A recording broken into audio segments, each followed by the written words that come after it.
Viešpat su jumis. Iš Šventosios Evangelijos pagal Luką.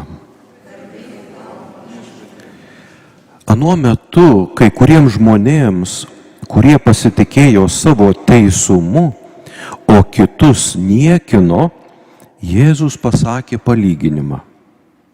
Du žmonės atėjo į šventyklą melstis.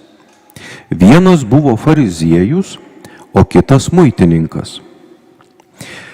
Fariziejus atsistojęs taip savo vienas meldėsi. Dėkoju tau, Dieve, kad nesu toks kaip kiti žmonės. Plėšikai, sukčiai, svetimautojai. Arba kaip šis va muitininkas. Aš pasnikauju 2 kartus per savaitę. Atiduodu 10 iš visko, ką įsigyju. O muitininkas stovėjo tokiai ir nedrįso nė akių pakelti dangų, tik mušėsi krūtinę maldaudamas. Dieve, būk gailestingas man nusidėjėliui. Sakau jums, šitas nuėjo į namus nuteisintas, ne anas. Kiekvienas, kuris save aukština, bus pažemintas, o kuris save žemina, bus išaukštintas. Tai viešpaties žodis. Evangelijos žodžiai tenaikina mūsų klaidas.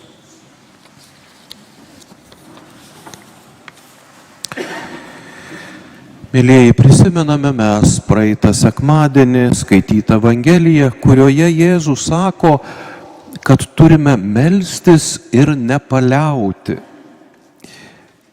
Ne recituoti maldos formulės, bet savo mintis derinti prie Dievo minčių. Tada kiekvienu momentu žinosime, kokį sprendimą mes turime priimti, kokį kelią pasirinkti. O ypač tada žinosime, kaip elgtis, kai patiriame gyvenime kokią neteisybę, ar kokį nors išnaudojimą, ar kažkokią labai nemalonę situaciją.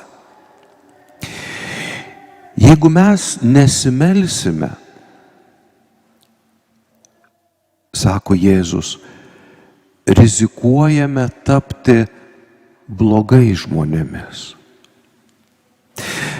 Nepakanka visada melstis, būtina gerai melstis. Nes klaidinga malda yra labai pavojinga malda. Kadangi mums atrodo, kad mūsų maldos ir mūsų pasirinkimai yra darnoje su Dievu, kad Dievas mąsto kaip mes. Ir jeigu kas pabando suabejoti mūsų teisumu, tampame nepakantus.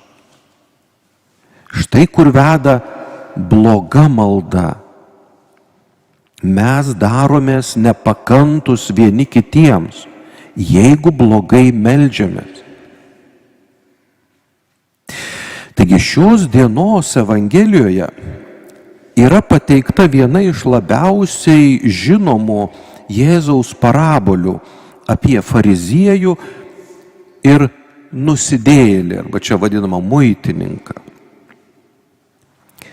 Tas, kas pateikia parabolę, stengiasi paprastai įtraukti klausytoją, kad jis, girdėdamas tą parabolę, užimtų vienokią ar kitokią poziciją pristatoma šitų personažų atžvilgių. Taigi ir šios dienos, kai mes girdime Evangelijos ištrauką ir mums pristatomas fariziejus ir muitininkas, parabolė mus mums tarsi sako, kieno pusėje tu esi? Fariziejaus ar muitininko? Tačiau šioje parabolėje yra pavojus suklysti, pasirenkant poziciją. Todėl turime mes atidžiau pasiaiškinti, kasgi yra tie parabolėje pristatomi herojai. Girdėjome, kai kuriems žmonėms, kurie pasitikėjo savo teisumu, o kitus niekino, Jėzus pasakė palyginimą. Taigi, po šitų žodžių į sceną yra išleidžiamas fariziejus, kuris judėjų religingumo, buvo judėjų religingumo ir moralės pavyzdys. O po fariziejaus į sceną išeina muitininkas, kuris atstovavo tuometines padugnes. Išklausius parabolę, atsiranda mumyse jausmas, kad fariziejus yra blogas, nesimpatiškas žmogus. Tuo tarpu tas nusidėjėlis atrodo yra gan simpatiškas. Nes nuolankus, paprastas, jis žino, kad yra nusidėjėlis ir todėl jis yra mums simpatiškas. Kadangi fariziejus mums atrodo blogas, mes simpatizuojame nusidėjėliui.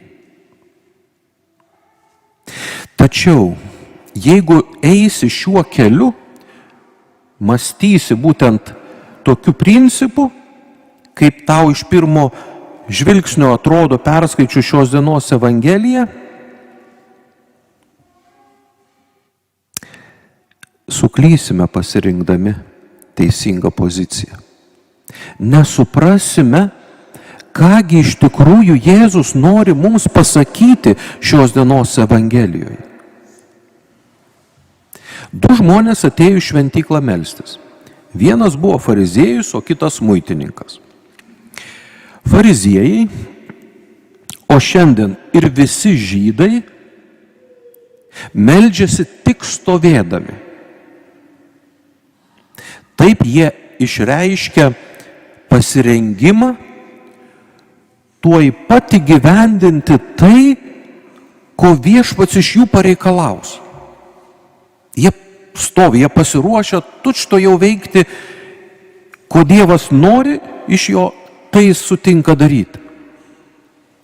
Mums krikščionims malda stovint reiškia prisikėlusio Kristaus liudijimą.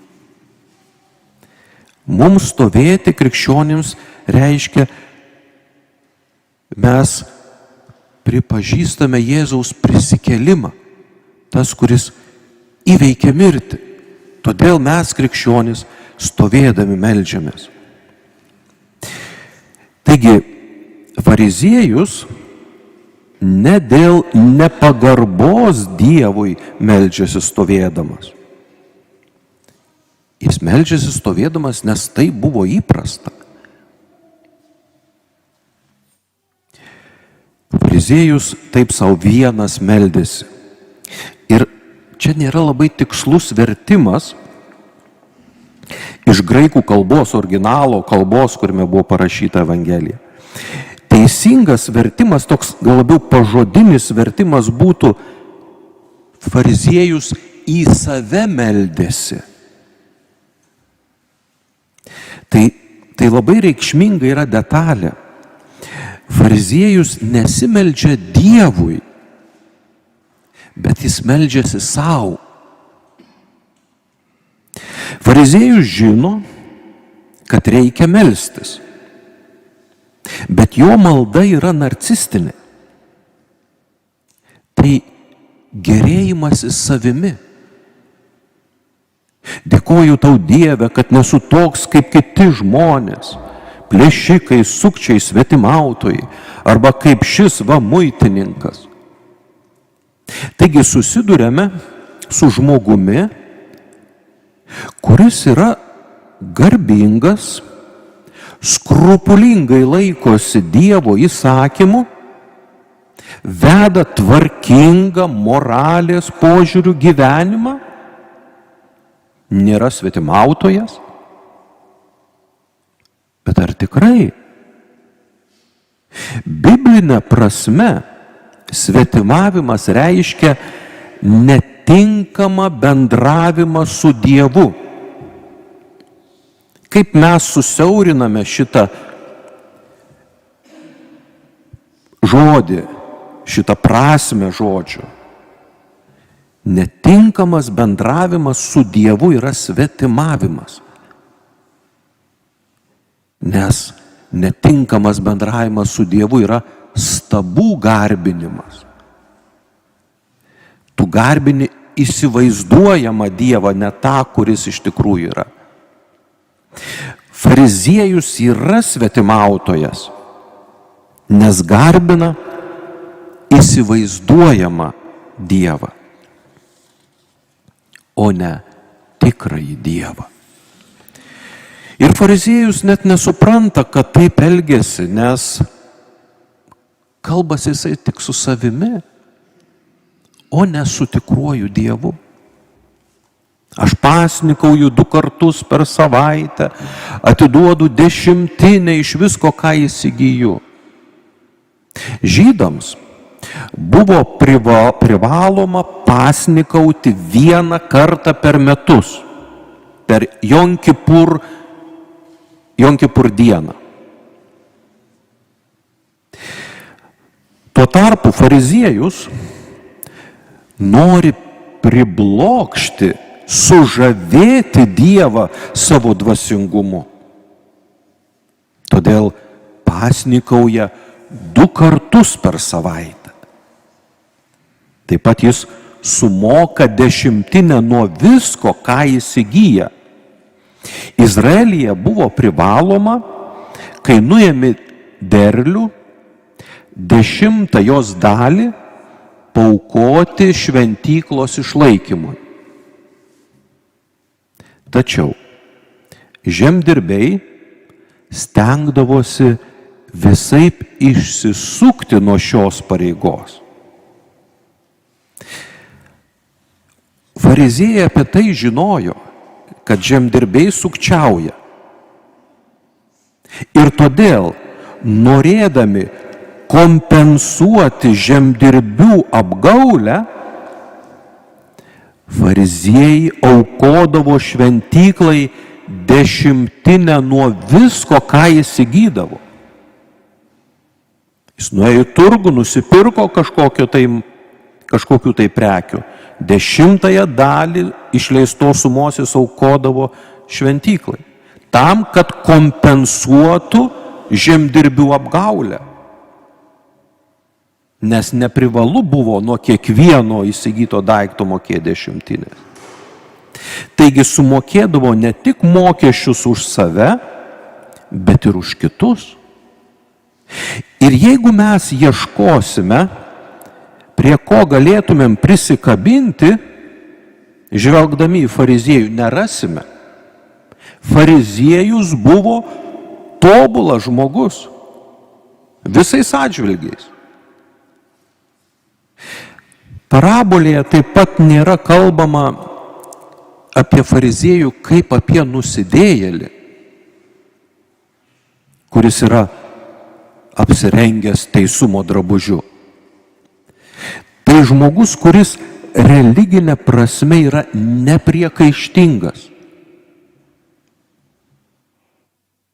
Ir dabar mes galvojame, kurią mes poziciją rinkomės išklausę šitą parabolę. Bet, yra kažkoks mumise viduj jausmas, kad čia kažkas ne taip yra. Kad šiame žmoguje, ne viskas yra tvarkoje. Nors išorinių požiūrių nerasite prie ko prisikabinti. Bet dabar pakalbėkime apie muitininką, viešą nusidėjėlį, kuris mums yra simpatiškas perskaičius šios dienos Evangeliją. Moralės požiūriu, jis yra pats blogiausias žmogus Izraelyje. Jis nepaiso Dievo įsakymų. Jis išdavė savo tautą, nes pasirinko dirbti su okupantais, su romėnais. Siekdamas praturtėti, jis apgaudinėjo žmonės. Taigi, neskubėkime jam simpatizuoti, nes išorinių požiūrių jis yra, visiškas nusidėjėlis. Nors jis ir vaizduojamas parabolėje kaip nuolankus gerietis, šiaip jo gyvenimas rodė labai esant blogą žmogų. Jam buvo pavesta surinkti tam tikrą mokesčių sumą iš gyventojų. Bet jis siekdamas iš jų pasipelnyti, paskirdavo tokius mokesčius, kokius norėjo. Be to jis nebuvo, taip vadinamas mūsų gerai žinomas Tadas Blinda, apiplėšiantis turtinguosius.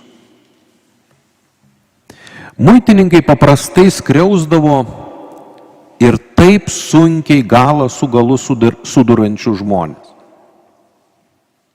Štai kodėl judėjai nepriimdavo į savo namus tokių viešų nusidėjėlių. Net prie jų stengdavosi neprisiartinti, aplenkdavo juos per atstumą, nesveikindavo jų gatvėje. Šie žmonės Izraelyje neturėjo nei civilinių, nei religinių teisių. Jie negalėdavo dalyvauti šventyklos apeigose, negalėjo liudyti teisme. Kadangi šie žmonės išdavė savo tautą, savo tikėjimą, todėl jie buvo laikomi pačiais niekingiausiais žmonėmis. Talmudas sakydavo, jeigu muitininkas norėtų vėl būti priimtas į visuomenę, jie turėtų grąžinti viską, ką pavogė ir papildomai dar sumokėti 20%. Be to privalėjo tuoj pat palikti šią profesiją. Taigi toks žmogus kreipėsi Dievą, nedrįsdamas nė akių pakelti, o tik mušėsi į krūtinę sakydamas, aš žinau, kad esu nusidėjėlis, pasigailėk manęs. Štai turime du personažus. Jų akivaizdoje dabar paklauskime save, kieno pusėje esame. Fariziejaus ar nusidėjėlio? Nesakykite man, kad jūs esate nusidėjėlio pusėje. Nepakanka muštis į krūtinę ir sakyti pasigailėk. Tu privalai padaryti dar visą eilę dalykų. Pirmiausia, turi atlyginti padarytą skriaudą. Tuo tarpu fariziejus yra nepriekaištingas. Būkime sąžiningi, nors ir simpatizuojame muitininkui, tačiau realiai mes esame fariziejaus pusėje. Ir jei tokia yra mūsų dvasios pozicija, pabandykime užbaigti šios dienos parabolės mintį remiantis mūsų kriterijais. Pagal mus Jėzus privalėjo pasakyti maždaug taip. fariziejui reikėtų būti šiek tiek nuolankesniam. Jeigu nežiūrėtume jo išdidumo, šiaip tai jūs turėtumėte sekti jo gyvenimo pavyzdžių. Tuo tarpu nusidėjėlis, būdamas nuolankus, nors ir pasirinko teisingą atsivertimo kelią, vis dėlto jam reiktų dar daug nueiti, kad parodytų tikrus atsivertimo vaisius. Būtent taip Jėzus turėjo kalbėti, remiantis mūsų logiką. Tad jo kalba, švelniai tariant, stebina. Sakau jums, šitas, tai yra nusidėjėlis, muitininkas, nuėjo į namus nuteisintas, ne anas, ne fariziejus. Matote, Jėzaus šioje parabolėje iš tikrųjų nesistengia atskleisti moralinę šių dviejų personažų elgesio pusę. Jis sako, vienas grįžo namo pasikeitęs, o kitas liko toks pat. Kodėl vienas grįžo Dievo išteisintas? Norėdami atsakyti šitą klausimą, turime mes grįžti prie šitų dviejų personažų maldos.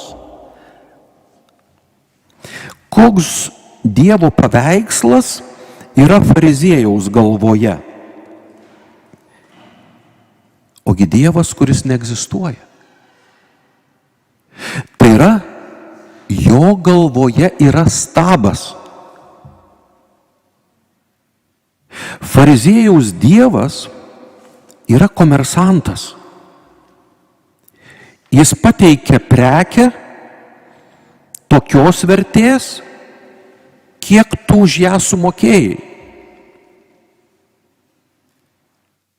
Tuo tarpu biblinis Dievas yra meilė be ribų. Jis duoda, nes myli. Jis nelaukia, kad jam už tai būtų atsilyginta. Jo meilė yra nesuinteresuota. Fariziejus vertina Dievą pagal savo mąstymą. Duoda pagal nuopelnus ir baudžia atsižvelgdamas į kaltės dydį. Fariziejaus malda nėra malda, nes jis kreipiasi ne į Dievą, bet į save. Jis tiesiog informuoja Dievą apie savo tobulumą. Taigi fariziejus iš tiesų nesimeldė. Nesistengė savo mintis sinchronizuoti su Dievo mintimis. Galvoti, o kaip Dievas mąsto, kaip Dievas mato. Štai apie ką Jėzus kviečia mus mąstyti. Ar mūsų gyvenimas, mūsų malda dera su Dievo pasaulio matymu? Fariziejus turi keisti Dievo paveikslą savo galvoje. Deformuotas Dievo paveikslas iššaukia visas kitas klaidas, tarp kurių atsiribojimas nuo tų, kurie klysta. Fariziejaus maldoje matome jo požiūrį į kitus žmones. Visi plėšikai, visi apgavikai, visi sukčiai, visi paleistuviai, tik ne aš. Šitas jo požiūris atsirado kaip pasekmė iškreipto Dievo paveikslo.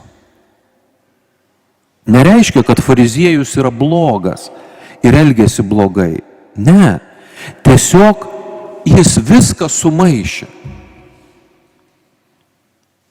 Klaidingas santykis su Dievu atvedė jį į klaidingą santykį su žmonėmis. Visi yra blogi, tik ne aš. Mylėjai, šita parabolė yra vienintelė, kurią Jėzus patalpina šventykloje. Pamastykime apie mūsų bažnyčią. Ji yra naujoji šventykla. Ir Jėzus trokšta, kad šitoje naujoje šventykloje nepasikartotų analogiška situacija. Būdami Dievo akyse teisūs, negalime eiti ir smerkti kitų. Baigdamas Jėzus sako, kiekvienas, kuris save aukština, bus pažemintas, o kuris save žemina, bus išaukštintas. Šioje vietoje tampa svarbi Evangelijos įžanga, kurioje kalbama apie tuos, kuriems yra skirta šita parabolė. Taigi, yra įžangoje taip sakoma, kai kuriems žmonėms, kurie pasitikėjo savo teisumu, o kitus niekino, Jėzus pasakė palyginimą. Tai tie, kurie nėra Jėzaus laikų fariziejai. Jeigu Jėzus norėjo, kad ši parabolė išliktų iki mūsų dienų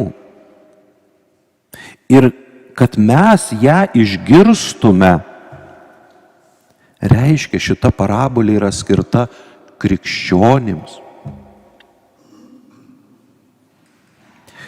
Būkime budrus, nes fariziejaus raugas gali atsirasti ir mūsų širdyje.